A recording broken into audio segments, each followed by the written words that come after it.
देखते हैं 3.5 एक्सरसाइज के सेकेंड क्वेश्चन। तो 3.5 एक्सरसाइज का सेकेंड क्वेश्चन है, for which value of a and b does the following pair of linear equation have an infinite number of solution.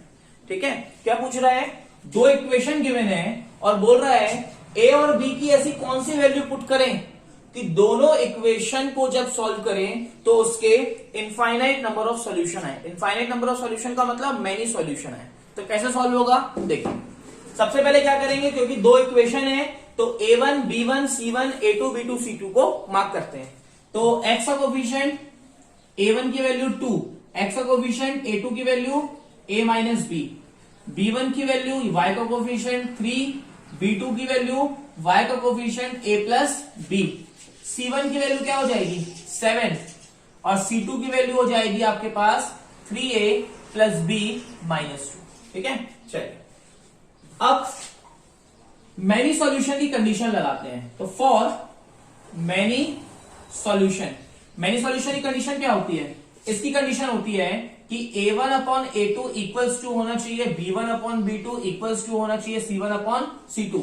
Value put करते हैं इसमें, a1 की वैल्यू कितनी है देखिए, a1 की value 2 upon a2 a minus b, b1 की value 3 upon b2 a plus b, c1 की value 7 upon c2 3a plus b minus 2। अब जब तीनों इक्वल आ चुके हैं और मुझे a और b की वैल्यू फाइंड करनी है तो अपन किसी भी दो को इक्वल करके वैल्यू निकाल सकते हैं, बट वो दो पार्ट लेंगे जो आसान हो। ये वाला थोड़ा लेंथी दिख रहा है, इसको नहीं लेंगे, अपन इन दोनों पार्ट्स को लेते हैं। ठीक है, चलिए मैं सिर्फ इतने पार्ट को लेता हूं तो क्या हो जाएगा, 2 का मल्टीप्लाई करेंगे a प्लस बी से, क्रॉस मल्टीप्लाई, तो 2 का मल्टीप्लाई हो जाएगा a plus b equals to हो जाएगा 3 का मल्टीप्लाई a माइनस बी, तो 3 का मल्टीप्लाई क्या हो जाएगा a माइनस बी। ये अपन ने फर्स्ट केस में इन दोनों पार्ट्स को लिया। ठीक है, अब थोड़ा सॉल्व करते हैं, ये हो जाएगा 2a plus 2b equals to हो जाएगा 3a माइनस 3b। a को एक साइड लाओ तो 2a, 3a को इस साइड लाएंगे तो minus 3a equals to minus 3b, इसको उस साइड ले जाएंगे माइनस 2b, तो ये हो जाएगा minus a equals to minus 5b। Minus minus क्या हो गया, कैंसल। तो यहां से अपन देखते हैं कि a इक्वल्स टू कितना आया आपका 5b आ गया। ठीक है, बट अपन को a और b की यहां पे अभी वैल्यू नहीं मिली है। अब क्या करेंगे, सेकेंड दो को भी इक्वल करेंगे। अभी अपन ने फर्स्ट दो को इक्वल किया था, फर्स्ट दो को इक्वल करने से a और b की वैल्यू नहीं आई। अब क्या करेंगे, लास्ट के दो को इक्वल करते हैं। तो करते हैं लास्ट के दो को इक्वल, तो क्या हो जाएगा देखिए, इसका मल्टीप्लाई इससे होगा तो 3 का multiply 3a plus b minus 2 equals to 7 का मल्टीप्लाई a प्लस b से, तो 7 इंटू a प्लस b। और सॉल्व करो, 3 3 जा 9a प्लस 3b माइनस 3 2 जा 6 equals to 7a plus 7b। a को एक साइड लाओ तो 9a, 7a इस साइड आएगा माइनस 7a।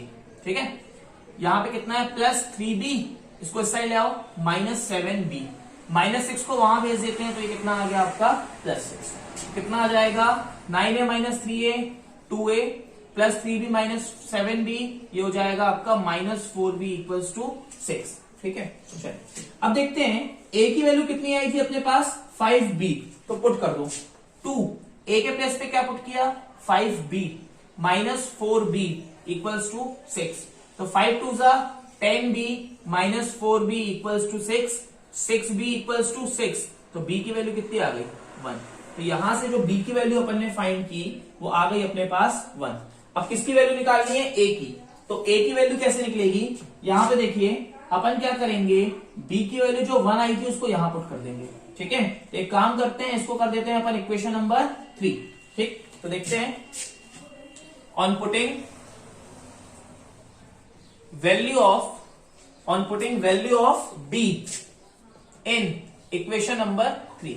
इक्वेशन 3 क्या है देखिए, ये आपका a इक्वल्स टू 5b, तो a इक्वल्स टू 5, b की वैल्यू कितनी है 1, तो a की वैल्यू कितनी आ गई 5, तो यहां से a की वैल्यू आ गई 5 और b की वैल्यू कितनी आ गई 1। इसको एक तरीके से और सॉल्व कर सकते थे कि अगर अपन को सेकेंड दोनों पार्ट को इक्वल नहीं करना था तो उसके बिना भी वैल्यू निकल सकती थी। जैसे अपन ने जब a इक्वल्स टू 5 भी प्रूफ किया था, इसके आगे अपन क्या करते, ये था आपका a, b को लाएंगे डिवाइड में, तो a अपॉन क्या हो जाएगा b इक्वल्स टू क्या हो जाएगा, ऊपर बचेगा 5 और नीचे क्या रहेगा आपका 1। तो a की वैल्यू कितनी आ गई 5 और b की वैल्यू कितनी आ गई 1। ठीक है, मगर कंप्लीट मेथड है आपकी ये वाली जो मैंने आपको करके दिखाई। तो इस तरीके से अपन ने a और b की क्या कर ली, वैल्यू फाइंड हो गई। देखते हैं नेक्स्ट क्वेश्चन 3.5 एक्सरसाइज का। 3.5 एक्सरसाइज का सेकंड क्वेश्चन है find the value of k for no solution.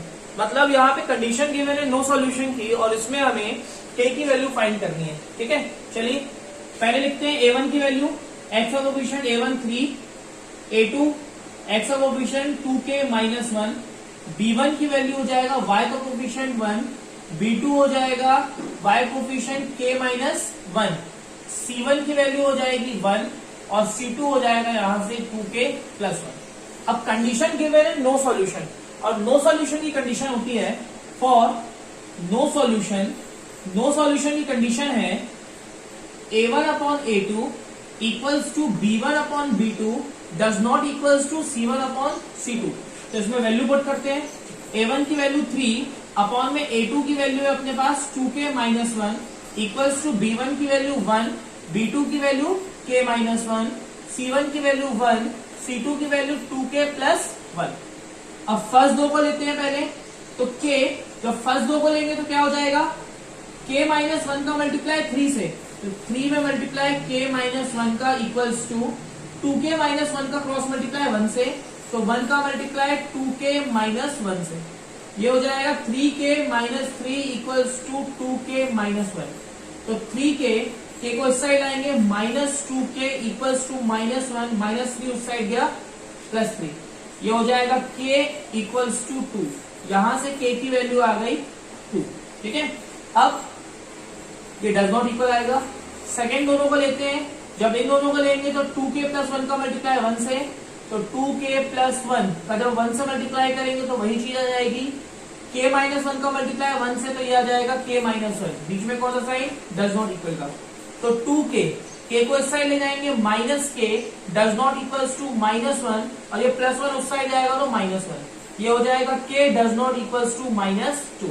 तो k की दो वैल्यू आई, एक आई k इक्वल्स टू 2 और k की दूसरी वैल्यू है k does not equals to minus 2।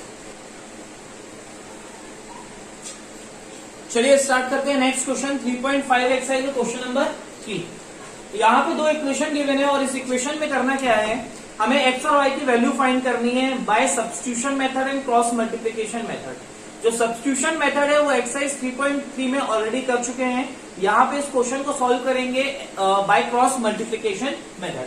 तो क्रॉस मल्टीप्लिकेशन मेथड के लिए बताया था मैंने, ये जो आपका c कांस्टेंट टर्म है ये इक्वल के लेफ्ट साइड में होना चाहिए।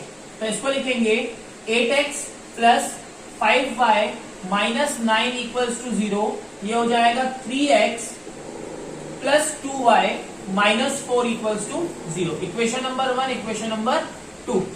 अब a1 की वैल्यू हो जाएगी यहां से 8, a2 की वैल्यू 3, b1 की वैल्यू 5, b2 की वैल्यू 2, c1 की वैल्यू माइनस 9, c2 की वैल्यू माइनस 4। ठीक है, अब लगाते हैं फॉर्मूला क्रॉस मल्टीप्लीकेशन का। तो x upon x upon bc minus bc equals to y upon ca minus ca equals to 1 upon ab minus ab। ठीक है, अब 12, 21, 12, 21, 12, 21 वैल्यू पुट करेंगे फॉर्मूले में। x अपॉन b1 की वैल्यू 5, c2 की वैल्यू माइनस 4, माइनस b2 की value 2 और c1 की value minus 9 equals to y upon c1 की वैल्यू है माइनस 9, a2 की वैल्यू यहां से अपने पास 3 माइनस c2 की वैल्यू माइनस 4, a1 की value 8 equals to 1 upon a1 की वैल्यू 8, b2 की वैल्यू 2 माइनस a2 की वैल्यू 3 और b1 की वैल्यू कितनी अपने पास 5। आगे सॉल्व करेंगे तो x अपॉन 5 4 जा माइनस 20 माइनस माइनस प्लस 9 2 जा 18 इक्वल्स टू y अपॉन ये हो जाएगा माइनस 27 माइनस माइनस प्लस 8 4 जा 32 इक्वल्स टू 1 अपॉन 8 2 जा 16 माइनस 5 3 जा 15। ये हो जाएगा x upon minus 2 y upon -27 + 32 हो जाएगा 5 इक्वल्स टू 1 अपॉन क्या हो जाएगा 1। अब फर्स्ट वाले को लास्ट के इक्वल करेंगे, तो यहां से हो जाएगा x upon -2 equals to 1 upon 1, इसका मल्टीप्लाई x, इसका इससे मल्टीप्लाई -2, x इक्वल्स टू कितना हो गया -2। ठीक है, फिर इन दोनों का मल्टीप्लाई करेंगे, y अपॉन 5 इक्वल्स टू हो जाएगा 1 अपॉन 1, 1 का y से मल्टीप्लाई y, 5 का 1 से मल्टीप्लाई 5। तो यहां से x और y की वैल्यू कितनी आ गई -2 और 5। क्वेश्चन होता है कंप्लीट।